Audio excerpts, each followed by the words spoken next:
من و ئاگر زۆر لە مێژە چاوەڕوانی ئاور دەکەین. ئێوە بە دروشمی خۆتان وێنەی خۆرن. دەڵێن ئێمە بە یەکسانی ڕووناکایی دابەش دەکەین. بەڵام بۆچی هەردەم دەرگاتان تاریکە؟ بۆیە منیش بڕیارمدا خۆم و جەستەم لەگەڵ ئاگر بۆ چەند ساتێ ڕووناکایی بۆ کۆشکی UN بەرپا بکەین. لە کۆتایی دەستکەوتی بڵێسە چی بوو؟ تەنها من و کامێراکان دەبێت چاومان لێک زەق بکەین. میوانە بەڕێزەکان، پەنابەران، لایەنەکانی داکۆکیکاری مافی مرۆڤ، ئەمڕۆ لێرە کۆبووینەتەوە هەتا یادی هاوڕێ پەنابەر کاک بێهزادی مەحموودی بەرزڕابگرین کە بەداخەوە ڕێکەوتی 18 پەنجی 2021 لەگەڵ ئازار و مێنەتیەکانی لە بەردەم ڕێکخراوی نەتەوەی گرتووەکان لە هەولێر کۆتایی بە ژیانی خۆی هێنا. هاوکات بڵێن کە خەم و ئازارەکانی پەنابەر خەمێکی گەورەی ئینسانیە. ڕیزی بەرنامەکان بەم شێوەیە کە پێتانی ڕادەگەینم. داگیرسانی مۆمی بەرزڕاگرتنی یادی کاک بێهزاد، پێشکەشکردنی پەیامی ڕێکخراوی گەشەپێدانی مەدەنی لەلایەن کۆژینخان، پەیامی ئەنجومەنی پەنابەران، پەخشانە شیعرێک، پارچەیەک موزیک لەلایەن کاک عەبدوڵڵا کەریمی و پارچە شیعرێک لەلایەن کاک ڕێباز تورجانی. ئەمڕۆ لە جیهان پرسی پەنابەر و ئاڕایش و ئاستەنگەکانی بەردەم پەنابەران وەتە پرسێکی دیاری جیهانی و بۆ ئەم مەبەستەش لەلایەن وڵاتان و ڕێکخراوی نەتەوەی گرتووەکانەوە ساڵانە چەندین کۆڕ و کۆبوونەوە ڕێک دەخرێت و هەوڵ بۆ چارەسەرکردنی کێشەکانیان دەدرێت. بەڵام بەداخەوە پاش ئەو هەوڵانە هێشتا دۆخی پەنابەر و خواستە ئینسانیەکانیان بە تەواوەتی لە دۆخێکی دژوار و مەترسی داردایە. هەروەکە مولایەک ئاگادارن پەنابەرانی کوردستانی ڕۆژهەڵاتیش لەگەڵ ئەوەی کە هێندێکیان زیاتر لە 40 ساڵە لە هەرێمی کوردستانن، بەڵام بەداخەوە لە دۆخێکی دژوار و چارە نووسێکی نادیاردا دەژین.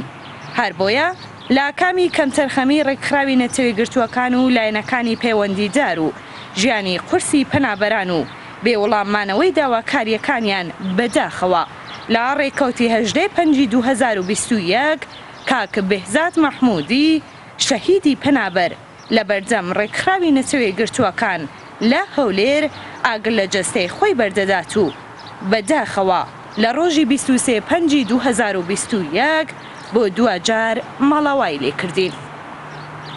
کاک بێهزاد مەحموودی کوڕی عەزیز لە سەرەتای هاوینی ساڵی 1996 لە شاری بۆکان چاوی بە دنیا هەڵێنا.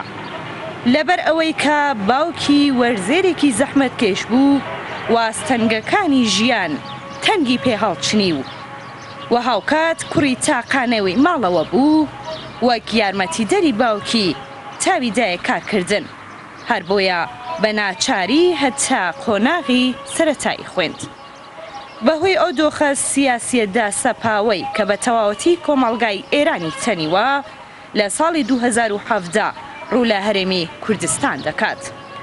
ژیانی پەنابەری و بەتایبەت پەنابەری سیاسی و ئاستەنگ و ئاڕایشەکانیان و وەڵامدانەوە و چارەسەر نەکردنی گرفتەکانی پەنابەران لەلایەن ڕێکخراوی نەتەوەی گرتووەکان و لایەنەکانی پەیوەندیدار لە ئاکامی بێدەرەتانی و نائومیدی وێڕای ئەوەی کە کاک بێهزاد چەندین جار سەردانی ڕێکخراوی نەتەوەی گرتووەکانی کردبوو بە هیچ شێوەیەک وەڵام نەدرایەوە. بەداخەوە لە ئاکامی هەڵوێستێکی بەپەلە و هەڵنەسەنگێنرا و ئاگری لە جەستەی ئازاردی توی بەردا و کۆتایی بە ژیانی خۆی هێنا. لە دەستپێکی کۆڕەکەماندا داوا لە بەڕێزان مامۆستا سابر، زڵەیخا خان، کاک شانۆ، کۆژین خان و کاکەنوەرەکەی نمۆمەکان داگرسێنن.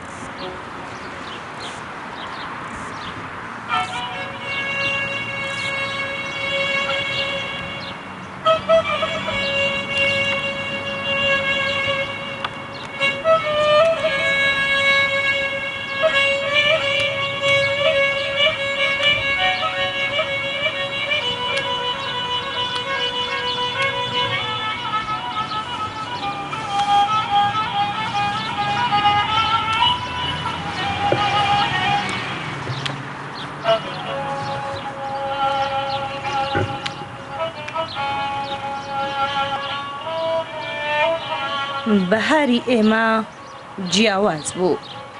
تۆ خۆت دایە بەردووە لێزمە بارانی زستان و نەهاتیەوە. بەهاری من لێژمەیەک بوو پڕ لە هەکبەی یادەوەری، نازانم لەکوێ بیان دۆزمەوە. ئامادەبانی خۆشەویست، سەرەتا بە ناوی بەڕێوەبەری گشتی ڕێکخراوی CDO هەروەها ئەندامانی دەستەی کارگێڕی سەرجەم ستافەکانی ڕێکخراوی CDO بەخێرهاتنی گشت ئامادەبوانەکەین بۆ ئەم بۆنە خەمگینە. کاکە بەهزاد مەحموود بەداخەوە کە لە دوای ئەم ڕووداوەش نەمانبینی کە نەبووە هۆی ئەوەی ئاوڕێکی جددی بدرێتەوە لەم بوارە. ئەم با بوارەی کە پەنابەران ڕۆژهەڵات چەند ساڵە تێیدا دەژین، ئەم شێوازە ناهەموارە و کەمی کار وە هەروەها ئەو کێشە و گرفتانەی کە لە گوزەرانی پەنابەرانە هەبووە، بەتایبەتی پەنابەرانی ڕۆژهەڵات بەداخەوە کە نەتوانراوە تا ئێستا ئاوڕێکی جددی لەم لایەنانە بدرێتەوە. هەمووان ئەزانین ساڵانێکی زۆرە پەنابەرانی ڕۆژهەڵات داوای چەندەها مافی سەرەتایی خوان ئەکەن، بەڵام تا ئێستا ئاوڕێکی جددی لەم بوارە نەدراوەتەوە. بەداخەوە تا ئەمڕۆ کۆمەڵی یاسامان هەیە بەرکارن لە ئێستادا، بەڵام لە سوودی پەنابەرانی ڕۆژهەڵات نین و هەروەها لەگەڵ پێداویستەکانی پەنابەرانی ڕۆژهەڵاتە یەک ناگرێتەوە.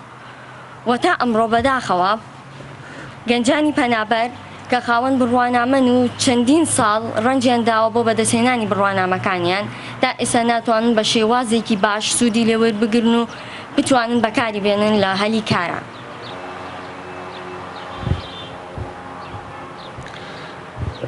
وەک ئەنجومەنی پەنابەرانی ڕۆژهەڵات بە خێراتنی تاک بە تاکیەوەی خۆشەویست و ڕێکخراوە ئازیزەکانەکەین کە بەشداریان کرد لە چلەی ماتەمێنی کاک بێهزاد. ئێستاش دەقی پەیامی ئەنجومەنی پەنابەرانی ڕۆژهەڵاتان بۆ دەخێنینەوە.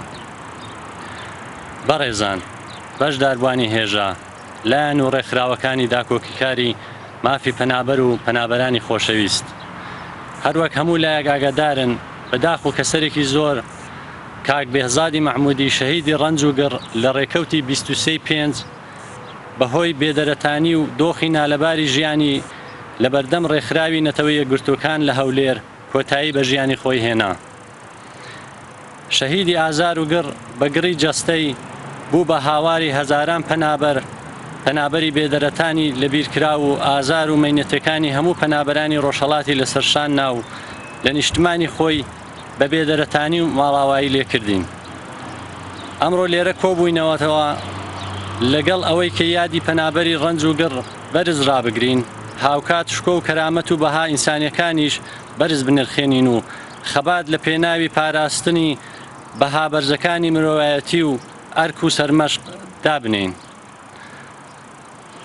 ئەمڕۆ جیهان بەداخەوە شاهیدی ئاوارەبوونی میلیۆنان مرۆڤی بێدەرەتانە کە بە ناچاری زێد و نیشتمانی خۆیان بەجێ دەیەڵن و بە دوای ژیانیشی ئاسوودە و سەردەمەنیانەدا پەڕیوەی وڵاتانی تر دەبن، کە بێگومان کوردانی کوردستانی ڕۆژهەڵاتیش بەهۆی ئەو بارودۆخە سیاسیە سەپێنراوەی کە بەسەر گەلی کورد لەو بەشە لە نیشتماندا هەیە، لە پێناو پاراستنی گیان و ژیان و کەرامەتیان ڕویان لەم پارچەی تر لە نیشتمان کردووە.